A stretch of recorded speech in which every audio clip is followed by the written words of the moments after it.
Olá, amigos. Olá, amigas. Estamos iniciando o nosso Economia e Desenvolvimento desta semana. Já estamos na metade do mês de agosto. Quando setembro vier, já é o mês que vem. Chega a primavera, as coisas começam a mudar. A pandemia, graças a Deus, está sendo controlada. Tem algum surto aqui, surto ali, mas, de modo geral, nós estamos caminhando para uma boa situação a partir de setembro. Então, vamos esperar que realmente a partir de setembro a vida volte ao normal, como era antes, né, ano de 2019. Bom, nós vamos, e como sempre, damos espaço aqui para a área empresarial, de contabilidade, e hoje é a vez do momento empresarial, neste Economia e Desenvolvimento. E conosco está o Cristiano Buchor, Cristiano que é contabilista, contador e advogado. Contador e advogado.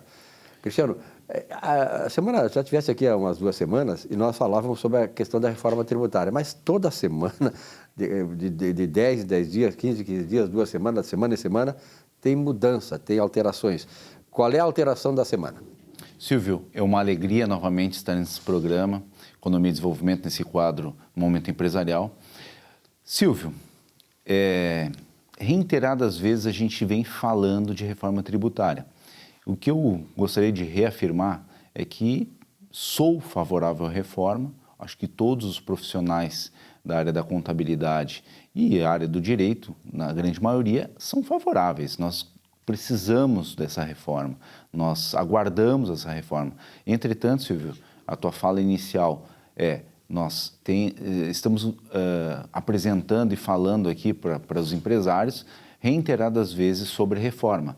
Entretanto, Silvio, é até engraçado a gente estar novamente aqui falando, porque a reforma tributária ela virou uma colcha de retalhos.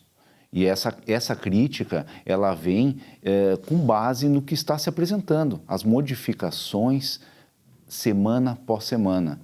Ora, se aumenta, se reduz o imposto de renda, se aumenta os dividendos, se cria gatilhos para que uma alíquota do imposto de renda seja maior ou menor, uma coisa que vai gerar uma insegurança jurídica, vai gerar um contencioso, vai gerar uma conformidade absurda para o empresário, que é o que não se espera de uma reforma. O que se espera de uma reforma é a simplificação. Nós precisamos de um sistema simplificado, que dê segurança jurídica, que mantenha a arrecadação global, entretanto, que se simplifique, se melhore o ambiente de negócio. É inadmissível, Silvio, que a gente chegue com uma segunda parte de reforma tributária, aonde se discuta, né, a tributação de dividendos de empresas do Simples até R$20 mil, depois se diga que não vai mais ter e agora se diga que vai ter novamente.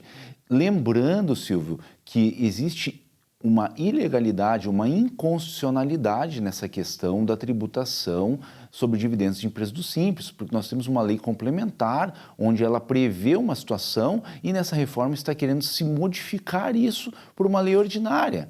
É inacreditável que a gente tenha que estar discutindo essas situações.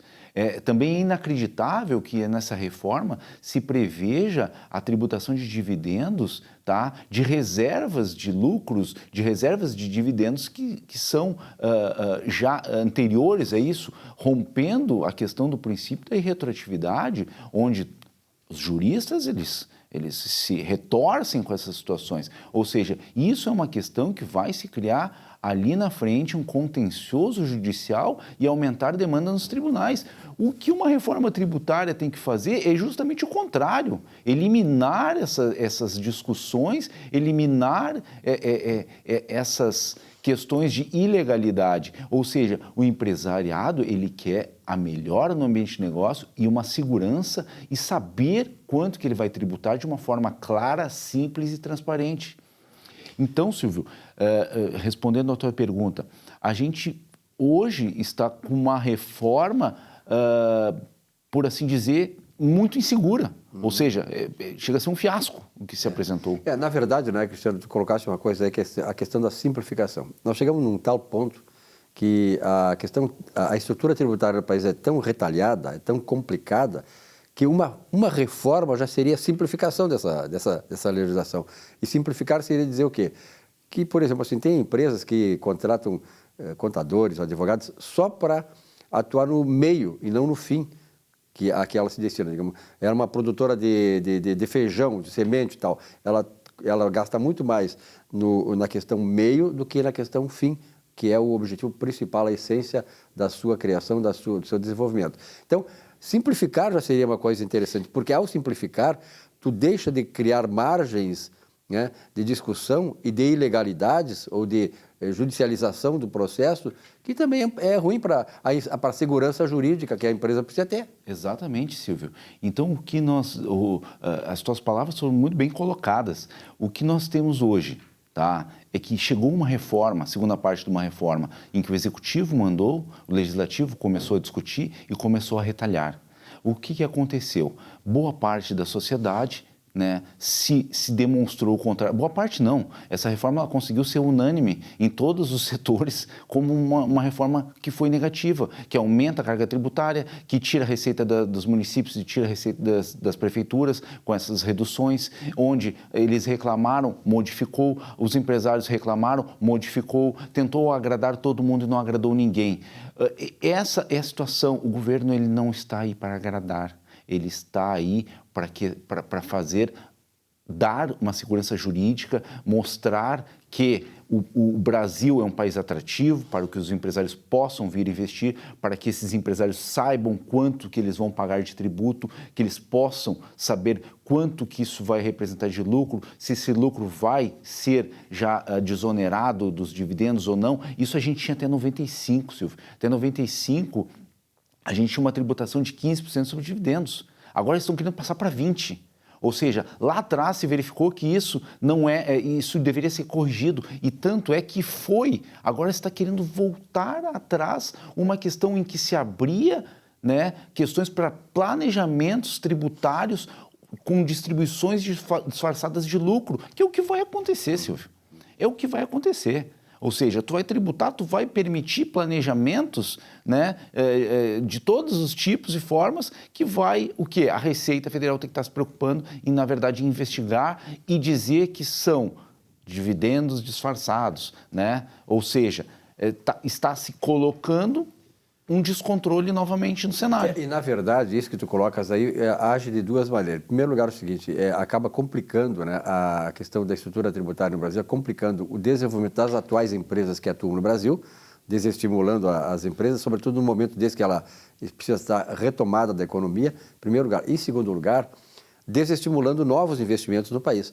Hoje existe, segundo dados aí da Fundação Getúlio Vargas, que é um dado da OCDE, Organização para a Cooperação e o Desenvolvimento Econômico na Europa, existem 30 trilhões de dólares pelo mundo inteiro em busca de quê? De portos seguros para investimentos. E o Brasil é um desses. Agora, com uma estrutura tributária dessas e um ambiente que não é um ambiente propício a negócios, nós não vamos ter sequer, né, uma fatia desse total todo. Então, essa fala é o que todo mundo está se insurgindo. E me parece que o governo e a Câmara dos Deputados, eles estão uma venda nos olhos para algumas situações, onde nós temos 3 reformas tributárias andando no Congresso. Tá? Que é a PEC 45, a 110, que são propostas de emenda condicional, que são propostas mais robustas, e agora veio essa por lei ordinária, primeira fase, segunda fase, onde, na verdade, assim, a gênese dela é uma gênese de melhoria de ambiente de negócio, só que na prática se desvirtuou totalmente e começou a querer agradar todos e, ao final, não está agradando nenhum, sequer o governo está agradado. Perfeito, né, com a reforma. Então, a dica que fica, né, Silvio, é que a gente tenha mais seriedade na condução da reforma. A população quer a reforma, o povo quer a reforma, o empresariado mais ainda. Só que ele quer uma reforma que simplifique e melhore, né, e que mantenha a carga tributária global. O pior é quando um governo quer agradar a todos e acaba, como tu disseste, desagradando a todos, né? Ele quer agradar a todo mundo e desagrada a todo mundo. Eu sempre pontifico essa questão. O Peter Drucker, que foi chamado pai da administração, ele dizia assim que administrar é contrariar interesses. E administrar bem, enfatizava o Peter Drucker, é contrariar poderosos interesses. Então, governar é contrariar interesse, tem que contrariar interesse para o bem da coletividade de modo geral. Quer dizer, tu pode desagradar um setor, outro setor e tal, mas de um modo geral a sociedade tem que saber o que está acontecendo, a estrutura tributária que vai enfrentar, as empresas saber como é que é a regra do jogo para poder investir. As atuais que estão aqui para se manter e se desenvolver e atrair novos investimentos, não só do país, mas de fora. Exatamente, Silvio. Essa questão de tu mexer segurança jurídica, mexer em retroatividade, mexer com uma lei ordinária em assunto que demanda uma lei complementar, são questões assim que eu reputo básicas, né? O legislador, isso aí ele tem que estar na ponta da língua, saber essas situações e identificar, porque se ele está lá, ele está para representar as demandas da sociedade. Perfeito. Né? Como um todo, né, Silvio? Perfeito. E não os interesses momentâneos do governo, a necessidade de caixa e tudo mais. Então, partimos por aí, né, Silvio? Muito bom. Cristiano, obrigado pela tua presença neste momento empresarial. Agradeço. Até uma Silvio. próxima.